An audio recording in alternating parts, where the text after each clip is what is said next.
To make the world safe for democracy. After the sinking of the Lusitania, President Woodrow Wilson decided that the United States needed to prepare in case war became necessary. He worked with Congress to get money to improve the Army and Navy. Still, neither Wilson nor the country wanted war.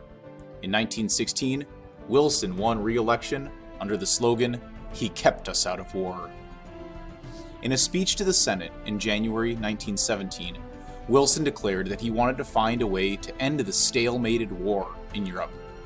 He called on the warring powers to accept a, quote, peace without victory.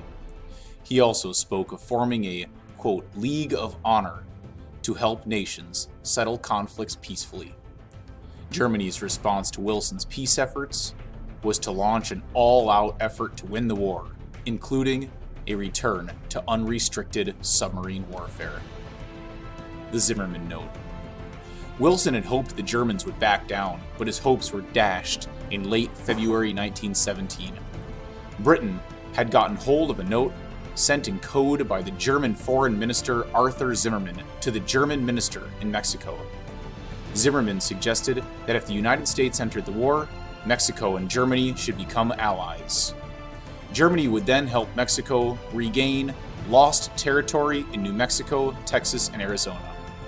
The Zimmermann Note created a sensation in the United States and stirred anti-German feeling across the nation. The United States enters the war. On April 2, 1917, Wilson spoke to a special session of Congress and called for a declaration of war. America would join the Allies in the fight to defeat Germany. He said, not just to protect shipping, but because the world must be made safe for democracy. Congress greeted Wilson's speech with applause. There's a photo of Wilson giving a speech to Congress. It says here, Woodrow Wilson appears before Congress to ask for a declaration of war against Germany. Although Wilson tried to avoid war, he felt that continued U-boat attacks on merchant ships gave him no choice. Americans prepare to fight. On April 6, 1917, Congress declared war. The Allies rejoiced, hoping for U.S. supplies and soldiers. Allied ships were sinking faster than they could be replaced. To get U.S. supplies delivered safely, convoys of U.S. warships started escorting cargo vessels, protecting them from attack.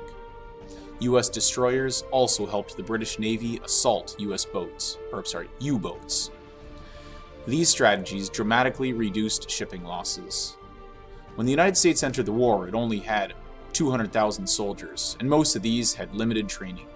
Congress quickly authorized a national draft. Soon, 3 million men had been drafted. Another 2 million volunteered. Source: History Alive.